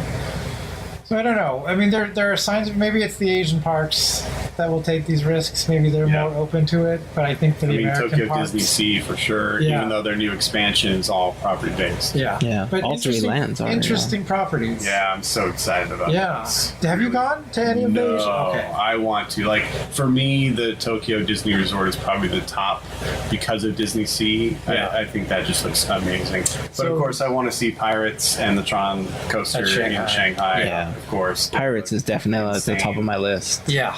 Because Pirates, I can't even figure it out. Like, you watch it on YouTube, and I'm like, I don't even know what's going on here. But All projections. All projections. Totally, but so well blended in. Yeah. It's not just a hole in the wall and there's a movie happening. It's like, that's how we should be doing it. Yeah. On so many of those ride-through videos, you hear people gasping when the ships start going up. Yeah, and they're going under the water. Yeah. I would love to experience that firsthand. Do you have a sense of the disconnect between the Asian parks, like what they're able to do? Is it just a money thing? Are they able to spend more on a lot of it is they have huge investments from companies on their side. Disney isn't footing that whole bill. Right. It's part of their park budget, but they don't have to foot the whole bill. Like they're the entities that own the portions of the park that they do. They put up tons of cash. But they must be seeing a return. Absolutely. That's why they went instantly into expansion mode for Shanghai, because of the success of it, and they've already planned huge expansions. You look at Tokyo and what they were able to do with that Pooh's Honey Hunt, and how we have a very similar ride, but so very different. Right. Like, why can't we just elevate that simple dark ride and just do some really interesting things with it? So I agree. It's that outside investment starting to money, think outside the box, though. They turned Snow White into something completely different in Florida. That's true. And I would love them to do that with some of the things they have here. Yeah. I know that a couple of the dark rides in Fantasyland are really starting to look dated and of a certain time, which is kind of part of its charm. It is. Yeah. I agree. But they did a good job blessing Alice. I totally agree with that. I feel like that's the best dark ride in Fantasyland. I think Peter Pan's really good, but I think Alice in Wonderland, they hit it out of the park. Yeah. I think across the other side, though, and you got Snow White and Pinocchio, and I feel like, especially where Pinocchio is concerned, it lacks, and that hurts me because that's my favorite Disney movie, and I feel like it doesn't get a lot of notice or respect to especially the younger audiences today, and I think that attraction's not doing it any favors. And I wish that they would do something along the lines of what they did with Snow White in Florida, like a boat ride or something with a lot more excitement to it and adventure to it, which I find Pinocchio a thrilling adventure. Yeah. And I think they could do an attraction that would do it justice. You mentioned the parks like Hong Kong and Shanghai. I think the culture there to try new things is much different than it is here because technology changes so quickly. I think the parks in that part of the world are more apt to change and are more likely to want to experience something like that. Where here, it's more of a comfort level thing. We don't like change as much, so when change happens, people just freak out. Yeah. Right, or it has to be the right kind of change. Yeah, like very comfortable true. Change or something, or because I think like the Tron ride, I don't even care that it's Tron. Not really. I do. Do you? See, I don't have a Yes. big. It makes sense and it looks fantastic. Yeah. The lighting and everything looks fantastic. But I mean, if that came here or something else, I'd be like, that's fine. I the ride feel itself like looks it great. stinks that we've not had a Tron attraction. I'm a huge Tron nerd. How and I come? would love Have you seen the films? yes, I own them. Did you like the original? The though? original one was one of those things I saw as a kid, Yeah. and I believe that. fell in love with the aesthetic of it and the really clever filmmaking magic that they did on that. You know, with just simple things like Sure. glowing paint and just weird early CG techniques and the textures don't match up and whatever, but the aesthetic of it, the design work on it is just amazing. And it just blew me away. And then when they did Tron Legacy, it was it was as much eye candy to me as any other film I've it ever looks seen. fantastic. And to me, that's 90% of anything I watch is the aesthetic. I'm looking at it for the visuals, for the artwork, for whatever, The story is very much secondary to me, and then the music. And, I'm in it for the visuals. And to me, like, Tron, I want to live in that universe. That is so interesting. I never saw Tron as a kid. Really? Well, you Yeah. never saw Star Wars as a kid either. Yeah, You watched Star Wars for the first time like 3 years ago. Yeah, there's a lot of films. I Yeah. should have known this before. Sorry, coming on we this. should Disclaimer. Yeah, there was a lot of films that I didn't grow up watching that I think for many people were really pivotal at shaping the way that they are as an adult. So I show those films to my kids now, not necessarily to help shape them as an adult, but to shape them as an adult, right? So Because they can there's a participate in the practicality. world. You can't Yeah. watching Star Everything's a Wars. property now. Yeah, I mean, the practicality of how they did a lot of things in those older films, I think, is a lesson that we can learn in, like, for instance, with Pirates of the Caribbean. The new scene. Have you seen the new scene in Pirates of the Caribbean? Where redhead. right? Yes. Well, The no. skeleton with Yeah, the skeleton. Yeah. changing it. I mean, Yeah. having a simple mirror with like a That's what I split mean. animatronic. I mean, that is magical. I think that is the challenge of Disneyland, is to how you make this new technology look lo-fi. Right. Because I think it's too much screens now in general. Yeah. So if you can do more of that, the mix of the practical and the sort of new technology, I think that's the trick for Disneyland. Right. Like, we don't want it all new technology. You get like a dark ride. You have to kind of mix it in. Yeah. And so that it feels like Disneyland. And that's why I think those older films are important, because they teach you a lot of that, especially when you start looking at some of the behind the scenes that are on the DVDs and stuff. Now, I think we rely so much on the digital aspect of it that whenever we see, like, was it The Lion King that's using an actual Mufasa animatronic? Yes, it's Yeah. going to use a combination of CG, but they built an animatronic Mufasa. Right. And I think multiple characters will be practical. And so really? see, Yeah. and so that I think is really important, because it brings a different sense of realism. And if you can apply not just to the way that films are made or animation is made, but those techniques can translate into real life. And I think those are skills that will just get you ahead, that a lot of people are lacking. Yeah. You know what I mean? Yeah, well, I mean, it is like now you think surely there's a way to do everything.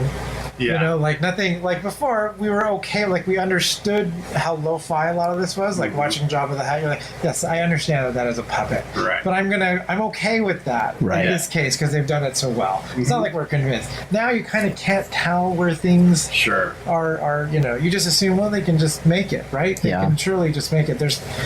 I think there's less about the craft of it because you just assume everything is digital. Yeah. Right. You can make everything, whether that's an ocean or a creature. It's all the same. Like, we can do more digital actors now and stuff that you Right. wouldn't even know that's what's happening. Yeah. Like how they took out Kevin Spacey from that film. Like, Right. that's crazy.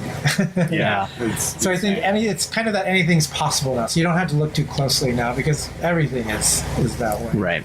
Or it's this 90%, 10% mixture. Right. Like when you look at the behind the scenes of Black Panther, they have practical suits on, but it's only like half a suit.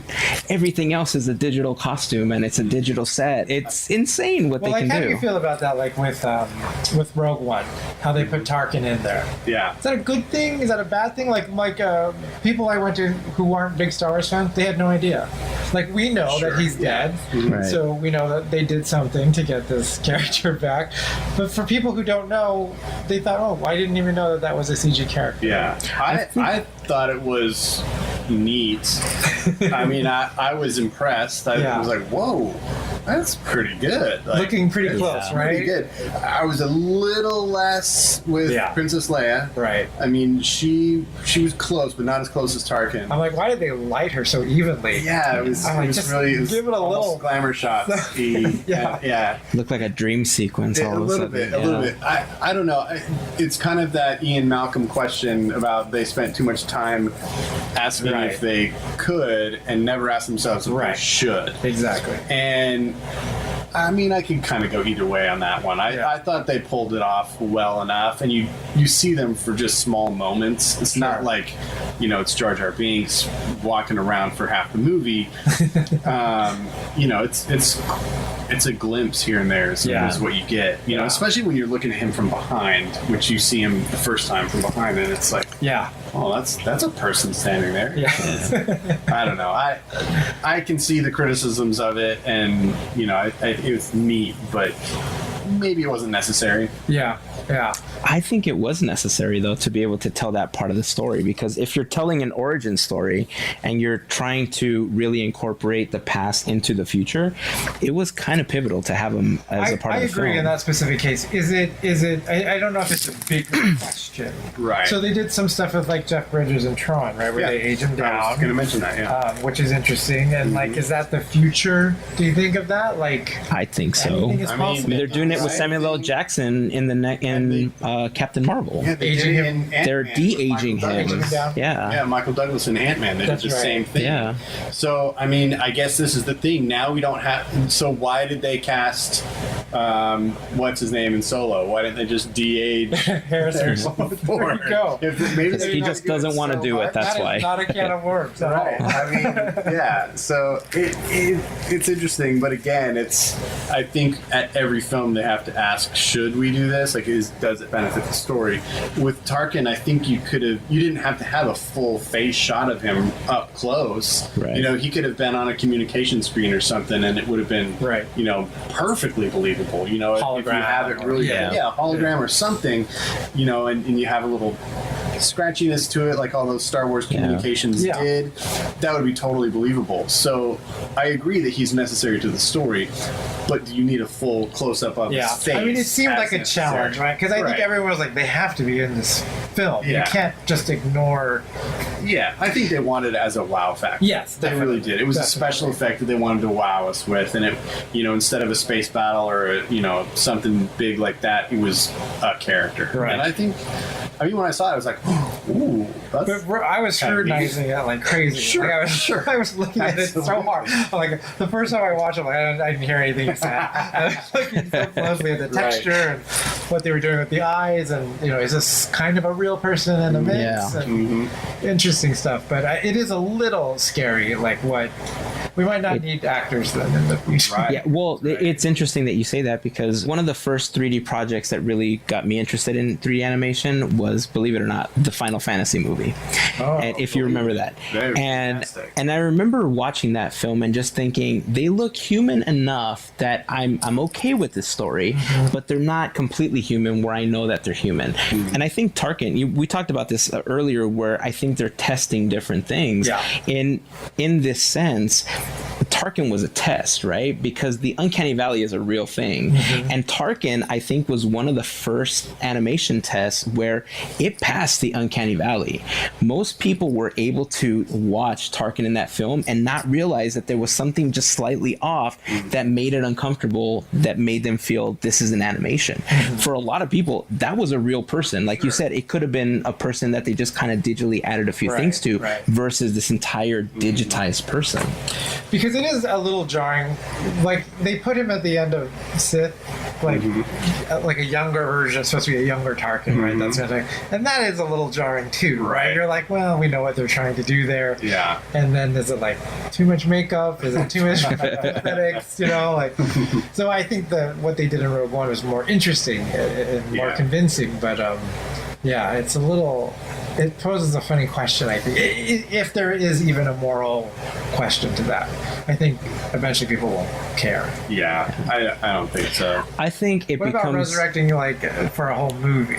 well. That's what I was Like going to say right now. That movie is going to be really. I think, you know, like yeah, if it served the purpose to tell a blip in the story, I personally think it is okay. But if you were to, let's say, digitize and 80% of a movie with Carrie Fisher in it, I would not be okay with that. Right. Because all of a sudden you're just saying that you never needed her. Like you can digitize her and you can do whatever you want with her. So I think that's where it turns more into a moral issue, because now you're benefiting and cashing in on somebody that is no longer there. probably take out the extras first, right? I better just start replacing a lot. Yeah. Background The character. smaller parts. Yeah. How do you? This is off topic, but I kind of want to go there. So how do you feel about the Princess Leia thing? How do you think they will handle that in this? Gosh, after watching The Last Jedi, I honestly have no idea. Yeah, because I think we all went into that movie with at least some level of preconceived notion about her end. Mm-hmm. It had to happen. Or that they're going to set it up. Or that they're going to set it up. Yeah. And it didn't. It did? And then it didn't. And then it didn't, yeah. And we're left just completely unsatisfied. We almost all wanted some sort of a closure, and in a kind of morbid way, we wanted it on screen. Yeah. And yeah, I feel like that is... I was fine with the movie. I didn't have as many problems as most of the people did. I thought it was nice to finally have a truly funny Star Wars movie. I liked the comedy. I feel like every major franchise needs to have at least one funny one, and I think this is it.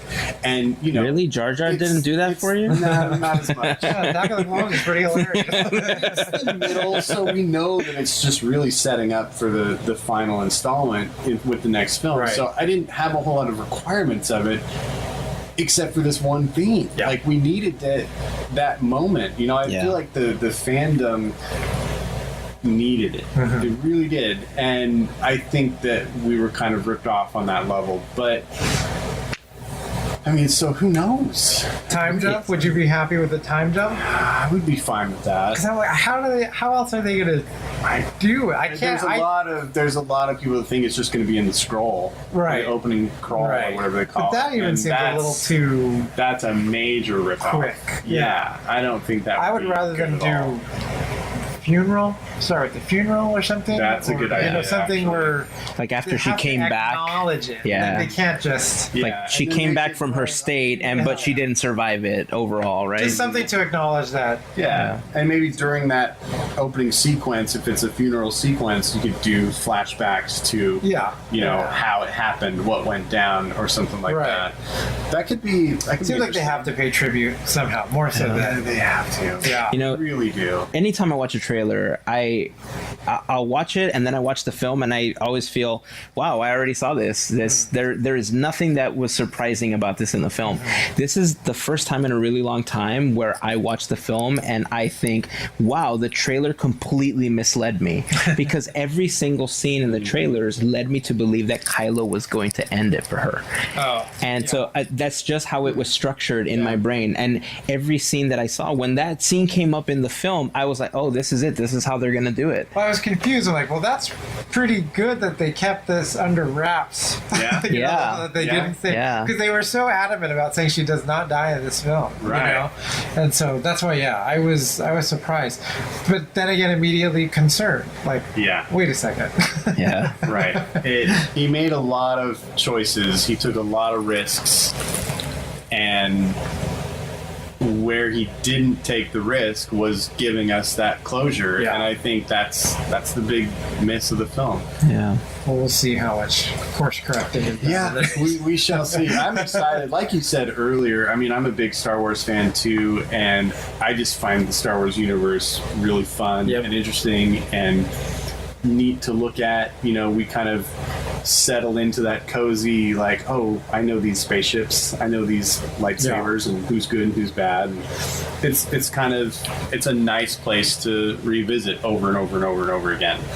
And so when they give us new content, I'm excited. Have you seen the trailer for the new Clone Wars cartoon? I just watched that, actually. That might be interesting. Yeah. I'm interested to see. Were you a fan of the original Clone Wars series? Yes, I liked the Gendy Tartakovsky micro series the best. Yes. It was unbelievable. More of that. Yes, I agree.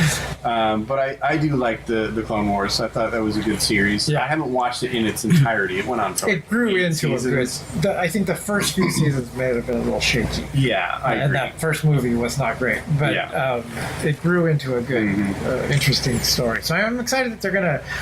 Did they say that they're gonna wrap it up, or is it just gonna continue? I feel like I think it's a continuation. Just continue where they. Yeah. I feel like they kind of indicated though that they are working towards an end.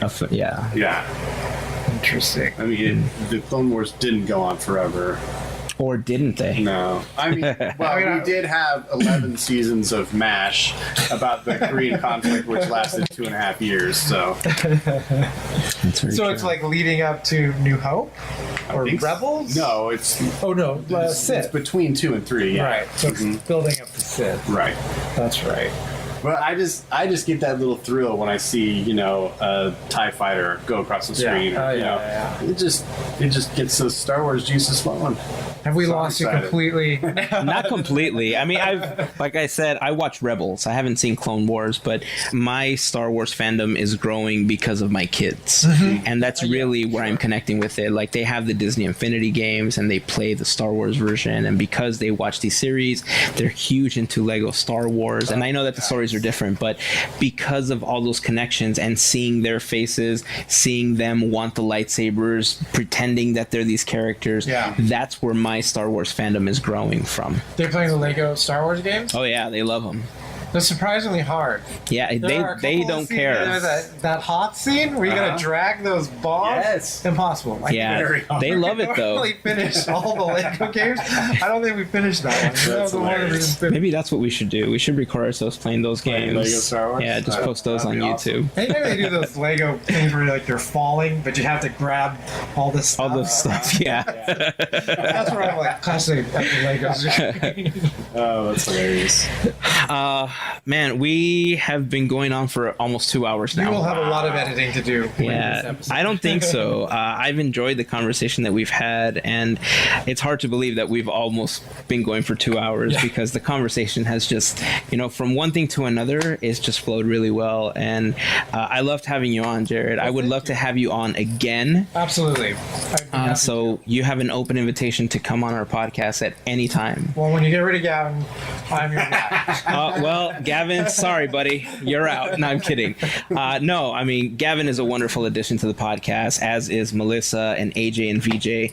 The fandom, just for Disney itself, resonates, I think, a lot more than it used to, and I appreciate that. And bringing people like you on that are not only Disney fans, but are Pixar, are Star Wars, and all these extensions of the Disney company, I think is important because, like you mentioned, Gavin, there's a lot of people that have a problem with those extensions being in the parks and being a part of the Disney family, but I mean, that's the wonderful thing about being a family, right? That not everybody fits just a certain mold. Like, we're a dysfunctional family, but we're a happy family, and that's just how it works, right? So, on that note, I think we're gonna end this episode. And again, thank you so much for taking the time out of your day to just hang out with us. Thank you for having me. It's fun to talk about this stuff. Do you have anything that you want to end on, Gavin, before we close up for today? I don't think so. I just want to give Jerrod a chance to, tell the audience a little bit about what he does with his podcast. Yeah. Yeah. And if you have anything upcoming, I know you're doing a signing this week. By the time this episode comes out, it will have passed. But if you got anything coming up that you want to promote, gosh, I do. I don't know what I'm able to say yet. That's totally fine. So the best thing to do is probably follow me on Instagram, J Maruyama on Instagram, and I do the podcast with my friend Mark Morris, the Squared Co podcast, where we talk about basically kind of the same stuff we talk about here. A lot more art stuff too. So if you like this kind of stuff, maybe you'll like that. Tune in if you get a chance. We're on iTunes, Stitcher, all the platforms. So yeah, that's where you can find me. Very cool. Well, all of the links to Jerrod's projects, including the Squared Code podcast, his Instagram, will all be in the blog post for this episode. So head on over to podketeers.com/214 for more information. We'll also put a couple of Jerrod's Instagram posts on there. If you are not following him, make sure that you are. He posts some amazing things. And if you haven't seen the pins that he has for sale, check out the underwear. That's my favorite pin. I like You will think, what, underwear as a pin? No, trust me. When you see it, you will just fall in love with it. It seems awkward for me to say that, but I said it and I'm sticking to it. I'm going to own it. It's out there. I'm going to own it. Again, Jerrod, thank you so much for taking time to hang out with us today. So until next week, here is to Beers, Cheers, and Mickey Ears. Have a fantastic week, everyone.